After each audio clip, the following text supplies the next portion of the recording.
네, 안녕하세요. 우리 동네 부동산 김동산입니다. 자, 요즘에 이제 내 집 마련에 대해서 조금 더 관심도가 좀 많이 높아진 시기인데, 사람들은 내가 집을 사야겠다고 마음먹을 때가 좀 있긴 한데, 자, 어느 때, 어느 시기에 그런 마음이 드는지 한번 알아볼게요. 자, 우선은 가족들, 이제 아이가 생겼거나 그런 분들은 이런 걸 좀 느끼는 때가 있다고 합니다. 자, 배우자도 그렇고 이제 아이가 생겼을 때, 특히 이제 아이가 생겼을 때 그런 생각을 많이 한다고 해요. 내가 전세나 월세나 이 동네를 살고 있는데 이제 아이가 이제 뭐 어린이집, 유치원을 가게 될 거예요. 근데 다니다 보니까 이제 이 동네가 교육 환경도 좋고 좀 아이를 키우는데 좀 좋은 동네라는 걸 좀 느낄 때가 있을 거예요. 자, 그러면 이제 여기서 이제 좀 벗어나기가 조금 싫을 때가 많이 있다고 합니다. 아이가 이제 적응하는 데에서 좀 문제가 있을 수 있어서 뭐 어린이집, 뭐 유치원, 아니면 유치원에서 초등학교 갈 때 이 시기가 좀 겹쳤을 때 좀 이사를 가거나 이런 부분에서 좀 부담을 느끼는 분들이 조금 있는 것 같고, 좀 좋은 동네에서 좀 교육을 시키고 싶다. 그 기준은 좀 다르겠지만, 그래서 이 전세 계약을 계속 할 때마다 뭐 돈을 이곳에서 어느 정도 애가 컸을 때까지는 조금 지내고 싶은 마음이 커서 집을 좀 매수하려고 하는 생각을 하시는 분들이 많이 있다고 합니다.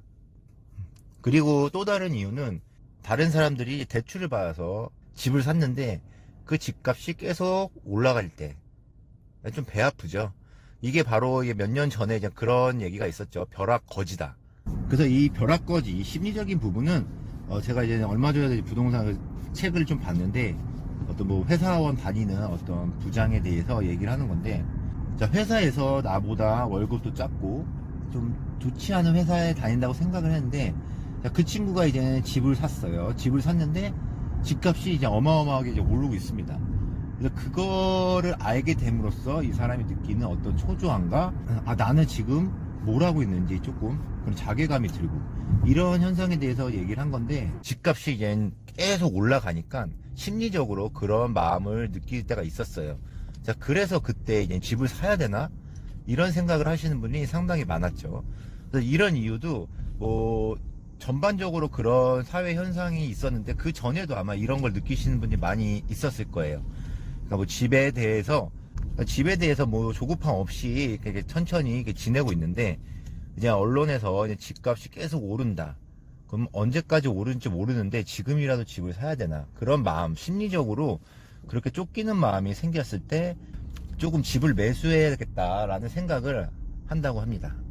자, 그리고 또 다른 이유, 좀 내가 가고자 하는 집이 있을 거예요. 내가 뭐 2년 있다, 3년 있다 이사를 가려고 하는데, 자꾸 언론에서 뉴스에서 그 집값이 계속 오르고 있다, 계속 상승세다, 이런 얘기가 계속 나옵니다.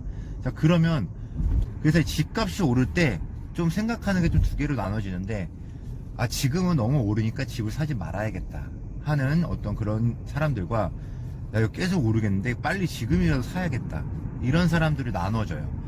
근데 이제 내가 살고 싶은 동네가 계속 그렇게 집값이 상승한다 얘기를 들으면 좀 초조해집니다. 부동산에 이제 전화를 해서 그 동네 지금 가격이 얼마냐고 물어보면, 예전에 제가 뭐 6개월 전에도 봤던 그런 동네인데 그때랑 가격 차이가 상당히 많이 나는 이런 케이스가 많이 있어요. 특히 요즘에가 좀 그런데, 그럴 때 있으면, 아, 지금이라도 이 집을 좀 사서 내가 지금 실거주가 아니더라도 미리 사놓고 나중에 좀 가야 되는가, 이런 생각을 좀 초조해지는 그런 상황인데, 지금 현재 서울 집값이 바로 좀 이런 상황이 좀 벌어지고 있어요. 자, 그리고 좀 이 부분이 좀 가장 많으실 것 같은데, 전세 보증금, 전세값이 계속 올라갈 때가 있을 거예요. 자, 그러면 집주인들이 이제 돈을 올려달라고 계속 얘기를 할 때, 재계약을 할 때마다 이 스트레스가 좀 상당히 심합니다. 그래서 그럴 때마다 이런 생각을 많이 하신다고 합니다. 조금 여기서 거주를 더 오래 하고 싶은데 전세값이 계속 올라가니까 집주인이 그 정도는 받아야겠다. 물론 법적으로 이제 올라가는 한도가 좀 있긴 있는데, 그것도 이제 시간이 지나면 집주인들이 뭐 내가 들어와 살겠다, 이런 이유를 만들어서 그런 전세값을 올려야 된다라는 얘기를 많이 할 거예요. 그러면 2년 동안 돈을 모아둔 걸 다 전세 보증금 인상, 이 금액에 다 써버리게 되는 거죠. 그렇게 되면은 당연히 집에 대해서 생각을 많이 하게 될 거고, 특히 전세값이랑 집값이 많이 차이가 안 날 때, 그러면 이 집을 내가 차라리 사야 되나? 사는 게 낫나? 라는 생각을 많이 할 거예요. 이 아파트 이제 매매는 이 전세가랑 많이 좀 연관이 많이 있는데, 전세가율이 뭐 70% 이상이 되면은 집을 사도 된다, 뭐 이런 말도 있어요. 그러니까 매매값이 뭐 예를 들어서 뭐 1억인데 전세가 뭐 7천만 원 이상이다.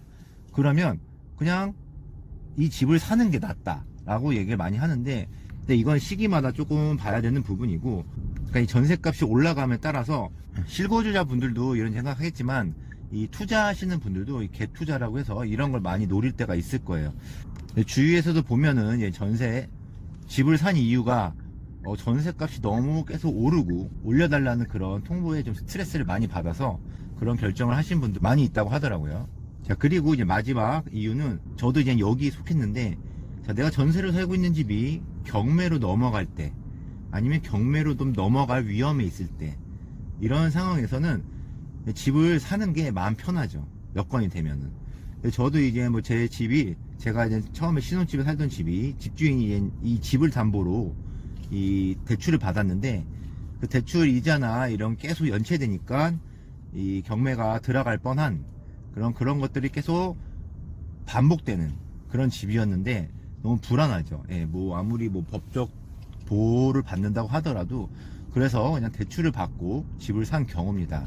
그래서 요거는 좀 능동적인 이유보다는 어쩔 수 없이 좀 사야 되는 부분이죠. 이렇게 지금 내가 집을 좀 사야 될 것 같은 이런 느낌이 들 때가 바로 여러 가지 이유가 있는데, 그 중에서 좀 대표적으로 뭐 이런 이유들이 있다라고 정리를 해봤습니다.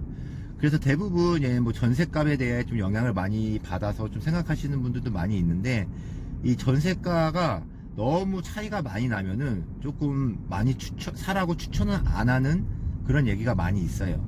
집값이랑 전세값이랑 많이 차이가 안 날 때는 조금 사도 된다라고 어떤 이 부동산 전문가분들이 그런 얘기 많이 하거든요. 그래서 이 다른 심리적인 이유로 조금 아무 근거가 없이 조금 산다면 조금 후회할 수도 있으니까, 조금 더 그런 부분에 있어서는 조금 한 걸음 뒤로 물러나서 조금 더 생각을 여유롭게 해보시면 좋을 것 같습니다. 자, 혹시 이런 얘기를 들으시는 여러분들이 내가 지금 집을 사야겠다 마음을 먹었는데 그 이유가 여기 있을 수도 없고 없을 수도 있어요. 그래서 혹시나 뭐 이런 이유가 아닌 다른 이유로 내가 집을 좀 살려고 한다면 어떤 이유가 있는지에 대해서 한번 얘기도 해보면 좋을 것 같습니다.